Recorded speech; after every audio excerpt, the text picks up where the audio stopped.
Shalom, selamat pagi siswa-siswi Kristus saya yang kasih Tuhan. Kita bersyukur pagi hari ini kita bisa beribadah kembali. Hari ini adalah hari yang ke-6 atau hari yang terakhir kita melaksanakan kegiatan ibadah Pepen Kris. Sebelum memulai kegiatan kita pada hari ini, mari kita akan mendengarkan persembahan pujian dari Bapak Ibu Guru.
Anak-anak yang dikasihi oleh Tuhan, mari sebelum mendengarkan firman Tuhan, kita akan berdoa terlebih dahulu.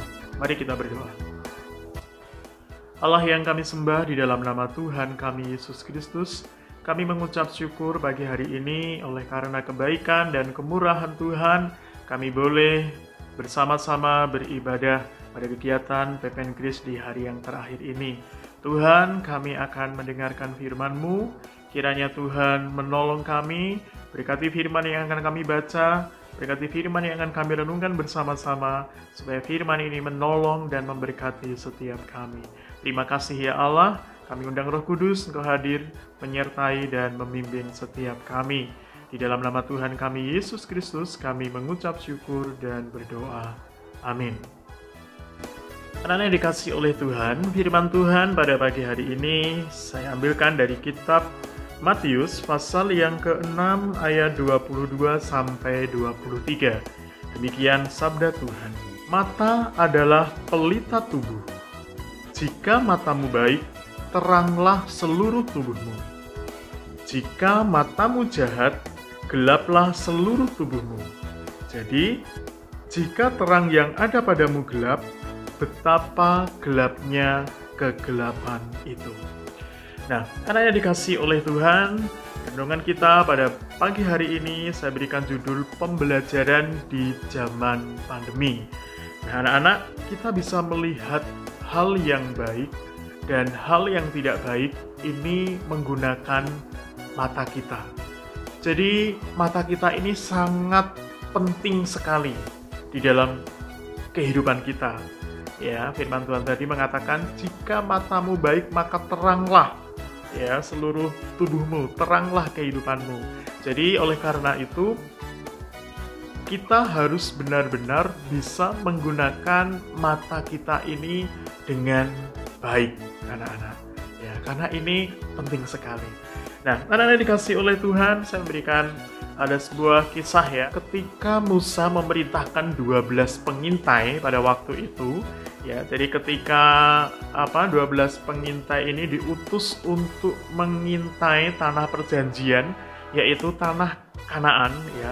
Ada yang menarik dari hal ini. Dari 12 orang pengintai ini, 10 orang ya, mereka melaporkan bahwa wah, di tanah Kanaan itu maksudnya menakutkan gitu ya. Orangnya besar-besar. Gak mungkin lah kalau kita ke sana. Pasti kita akan dihabisin sama orang-orang Kanaan ya. Gak mungkin kita bisa menduduki tanah Kanaan. Ya, itu pendapat atau cara pandang dari 10 orang. Kemudian yang 2 orang, yaitu Yosef dan Kaleb, itu punya cara pandang yang berbeda, anak-anak. Ya, menurut 2 orang, Yosef dan Kaleb ini melaporkan kepada Musa bahwa, oh, tanah Kanaan itu tanah yang luar biasa. Meskipun di sana orang-orangnya besar, tetapi di sana itu tanahnya subur. Di sana berlimpah dengan susu dan madunya. Nah, anak-anak yang dikasih oleh Tuhan, cara pandang itu penting. Cara menggunakan mata kita itu penting. Ya, persoalan yang dihadapi 12 pengintai ini sama, yaitu ditugaskan untuk mengintai tanah Kanaan. Tetapi hasilnya itu bisa berbeda.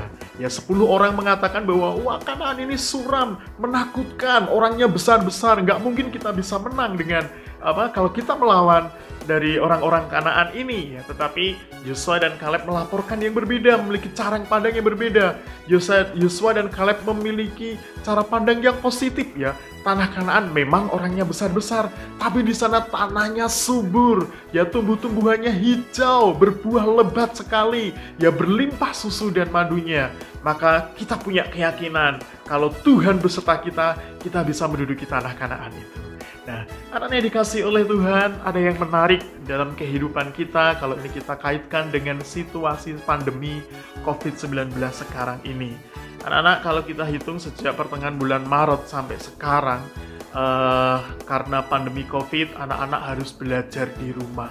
Anak-anak harus banyak menggunakan mata, ya. Setiap hari kita melihat tayangan-tayangan yang ada di gadget. Pembelajaran kita juga menggunakan HP, menggunakan gawe, bisa laptop, PC, dan seterusnya.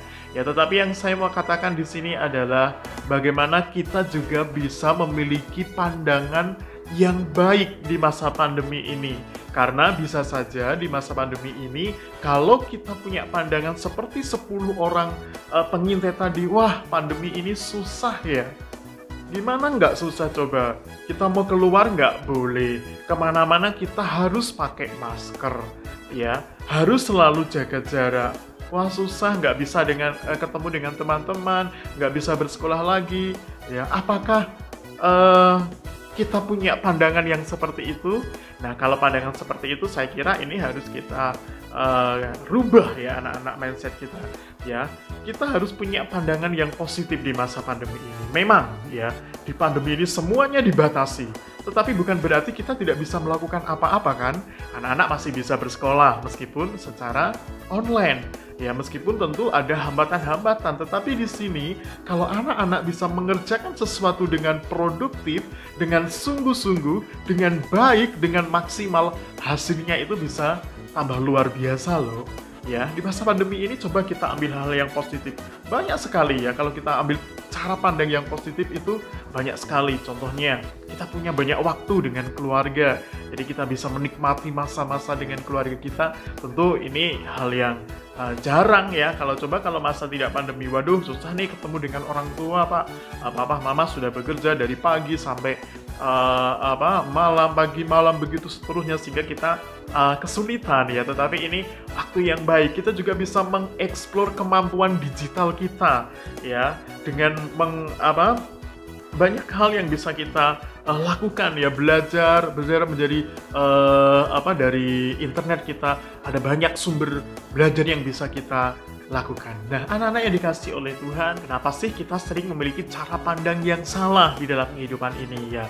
Pak Ea menulis di sini ada dua. Yang pertama, kita sering mendua hati ya anak-anak. Apa itu mendua hati maksudnya, Bang?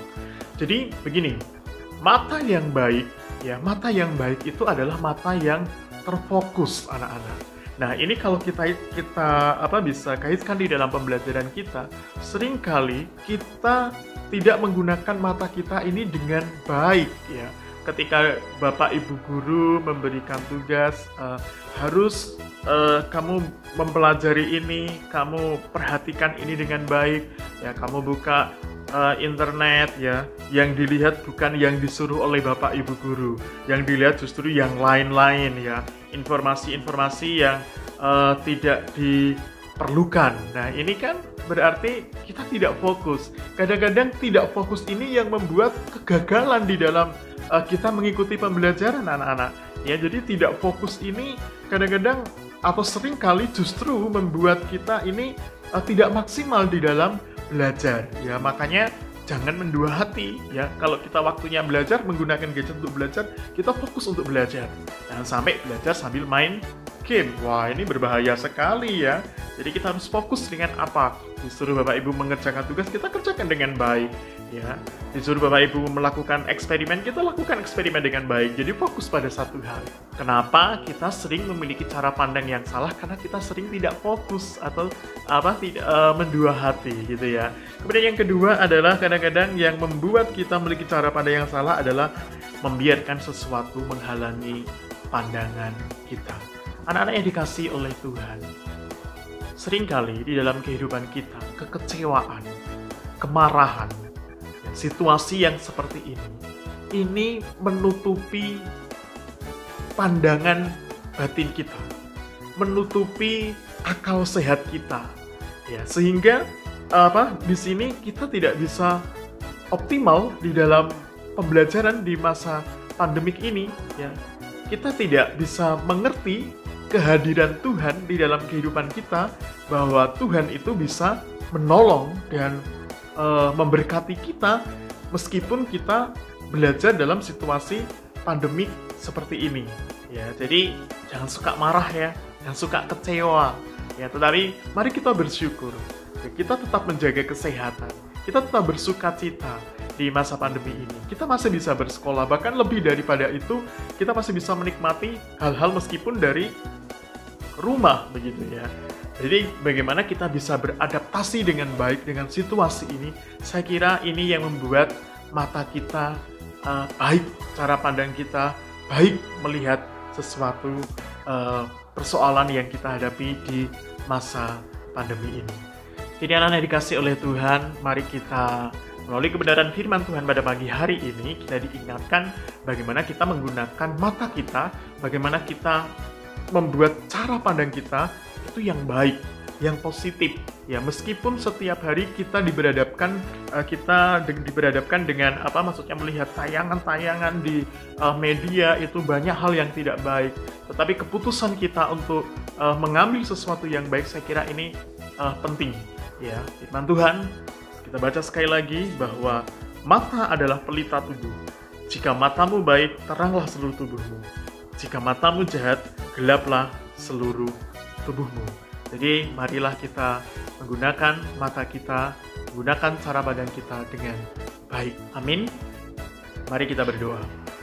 Tuhan, kami mengucap syukur pagi hari ini boleh belajar dari kebenaran firman Tuhan, bagaimana untuk kami tetap belajar di masa pandemi ini dengan positif, memiliki cara pandang yang baik, memiliki mata yang baik untuk menggunakan belajar dengan baik, dengan optimal di masa pandemi ini.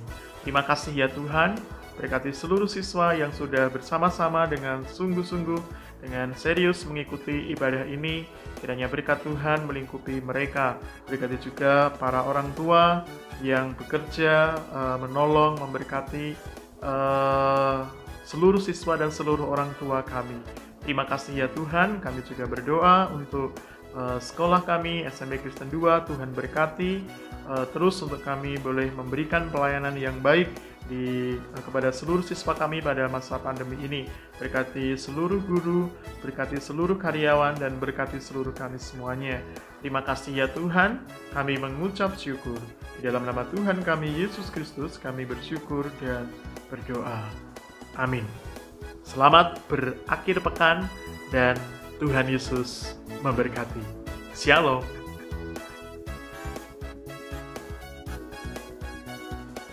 Selamat pagi keluarga Kristusan. Hari ini saya akan mengumumkan hasil lomba cover lagu rohani. Seperti yang kemarin sudah disampaikan, akan saya umumkan 2 pemenang lomba cover lagu rohani.